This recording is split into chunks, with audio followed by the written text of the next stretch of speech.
একদিন দাদি মাঠে কাজ করতে গিয়ে হঠাৎ এক পুরনো ছাতা দেখতে পায়। ছাতাটা মাথায় ধরতেই আকাশ থেকে ঝরতে থাকে টাকা।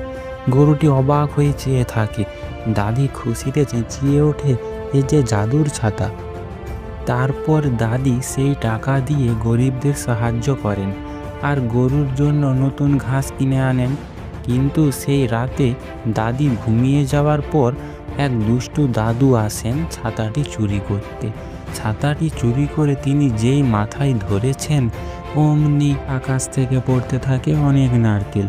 একটা বড় নারকেল সোজা গিয়ে পড়ে দাদুর মাথায়। দাদুর মাথা ফুলে যায় বেলুনের মতো। সে কাঁদতে কাঁদতে দাদির কাছে দৌড়ে আসে। তখন দাদি হেসে বলেন, লোভ করলে ছাতা টাকা দেয় না দাদু, নারকেল দেয়। বন্ধুরা, এই গল্পটি কেমন লাগলো অবশ্যই কমেন্ট করে জানাবেন। আর ভালো লাগলে লাইক সাবস্ক্রাইব করতে ভুলবেন না।